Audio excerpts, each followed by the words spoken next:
दोस्तों, जय श्री राम, जय बजरंगबली, जय बाबा नीम करोली, जय शनिदेव। तो मेरे पास एक ये सेट आया है।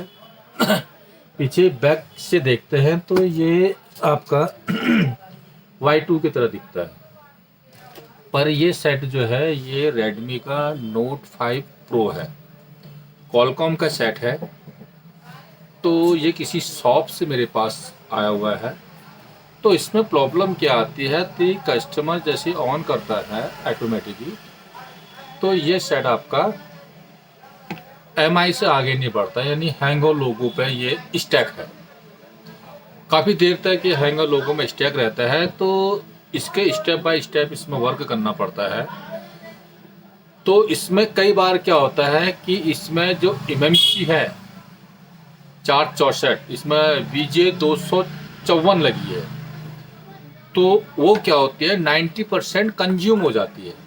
जब 90% कंज्यूम हो जाती है तो 90% कंज्यूम के लिए UEFI का यूज करना पड़ता है, और UEFI से उसके एरर निकालने पड़ते हैं और पार्टीशन करने पड़ते हैं।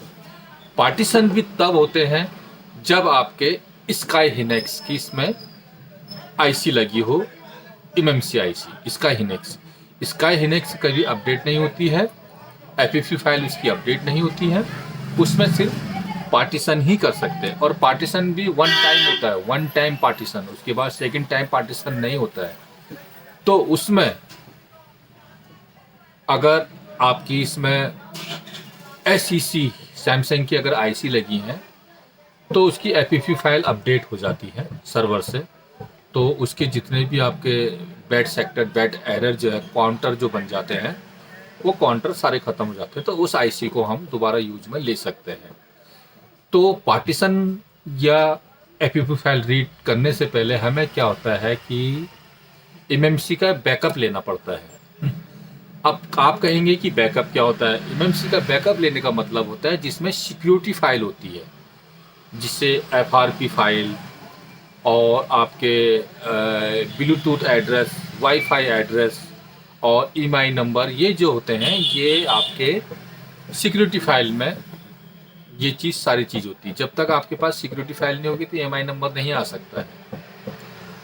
तो अगर IC आपकी 90% कंज्यूम है स्काई हिनेक्स की, तो आप उसको डायरेक्ट, स्काई हिनेक्स भी हो सकती है, सैमसंग भी हो सकती है, आप उसको UEFI से उसके पहले आप उसका बैकअप लेंगे EMI नंबर का, और जस्ट बैकअप के बाद उसके बाद उसका आप डंप लेंगे। डंप 512 का इनफ है, 512 का आप इसमें डंप लेंगे, और डंप लेने के बाद फिर इसमें आप पार्टीशन करेंगे।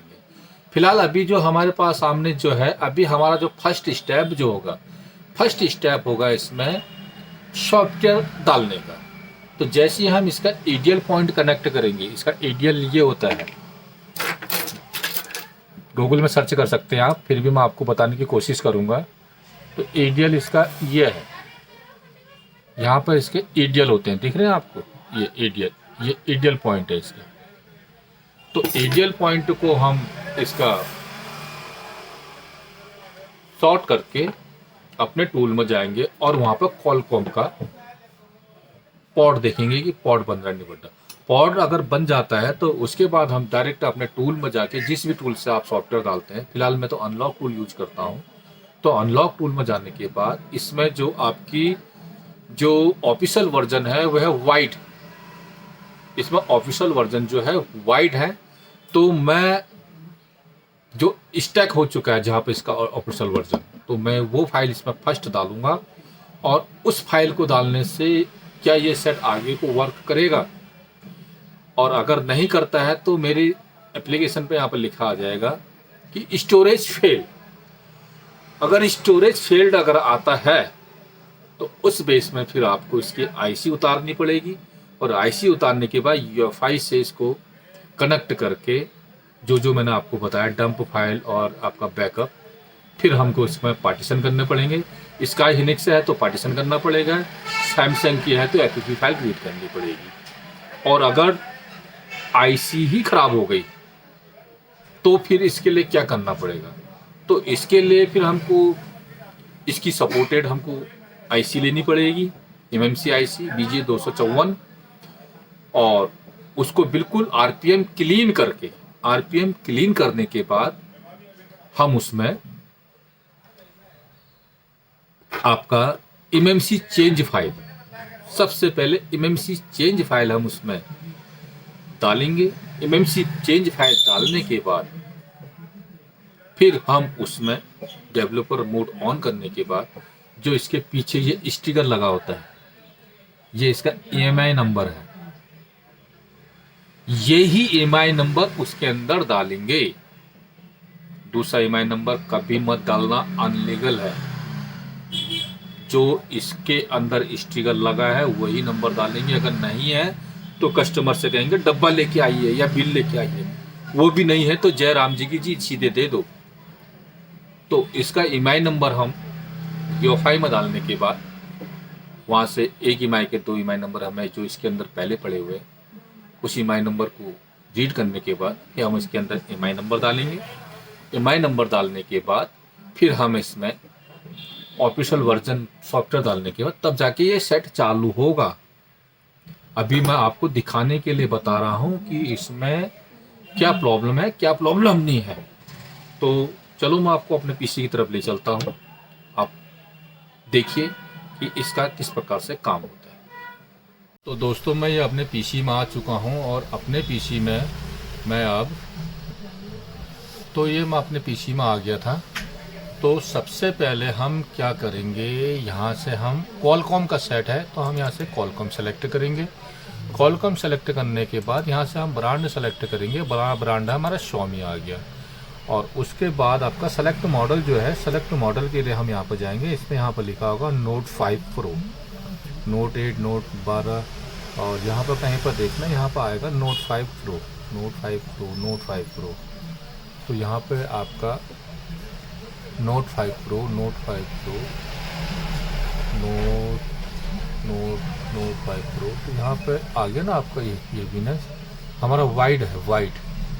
तो ये आ गया आपका Note Plus, और यहाँ पर आएगा आपका Note 5, Note 11, Note 7, Note 5 Pro। Note 5 Pro हमको मिला नहीं है अभी। Note 5 Pro, Note 5 Pro, Note 5 Pro, Note 5 Pro, Note 5 Pro। तो हमारा ये आ गया आपका HDM 660 Note 5 Pro, Note 7, ये एक ही है। तो हम इसको यहाँ से सेलेक्ट करेंगे और इसको सेलेक्ट करने के बाद अब हम इसमें फाइल डालेंगे। फाइल डालने के लिए हम यहाँ से अपने फाइल पर जाएंगे। कहाँ हमने फाइल रखी हुई है वो फाइल को देखेंगे। तो वो फाइल हमारी जो रखी हुई है, तो हमारे इस पीसी में आपका रखा हुआ है। तो यहाँ पर हमारा होगा, देखो कहीं पे Note 5 Pro, ये आ गया ना आपका Note 5 Pro, Note 5 Pro, Note 5 Pro, ये Note 5 Pro आएगा, ये Note 5, ये Note 5 Pro, ये आ गया ना Note 5 Pro, Note 5 Pro 12 version wide, ठीक है ना। तो हम ये डालेंगे, इस फाइल को यहाँ से डाल के हम इसको यहाँ से सेलेक्ट कर देंगे। उसके बाद आपका जैसे ही यहाँ से आपका EDL पॉइंट को हम कनेक्ट करके यहाँ से हम डायरेक्ट इसमें डाटा केबल इंस्टॉल करेंगे। जैसे ही डाटा केबल इंस्टॉल होता है तो आपने यहाँ से डायरेक्ट ये फ्लैश का बटन चला देना है, ठीक है। तो ये फ्लैश का बटन आपका चल गया, तो ये लेने लग गया आपके सामने से सारा कुछ। अब ये क्या बताता है, यहाँ से हमको इन्फॉर्मेशन मिल जाएगी सारी। तो ये प्रोग्रामिंग ले रहा है, आप देखना ये प्रोग्रामिंग पूरा ले रहा है। तो अभी डाटा जाना शुरू हो गया, देखो फिर बता दिया ना इसने स्टोरेज फेल्ड यानी कि एमएमसी प्रॉब्लम। अब इसमें एमएमसी रिपेयर करनी पड़ेगी। तो यहाँ से आपको इस फॉल्ट के बारे में पता चल गया है कि इसमें क्या प्रॉब्लम है, यानी कि हैंग और लोगों आने का मतलब है कि 90% इसकी आईसी कंज्यूम हो चुकी है और इसकी आईसी ख़राब हो चुकी है। इसकी आईसी रिपेयर करनी पड़ेगी। अगर बाय द वे रिपेयर हो गई तो ठीक है, नहीं होती है तो आईसी चेंज करनी पड़ेगी, तो हम कस्टमर से पता करेंगे। कस्टमर कहता है कि जी ठीक करो, तो नेक्स्ट वीडियो में इसी का दूसरा पार्ट मैं सामने लेके आऊँगा। तब तक के लिए जय श्री राम। इस वीडियो से आपको कुछ ना कुछ नॉलेज मिली होगी। धन्यवाद।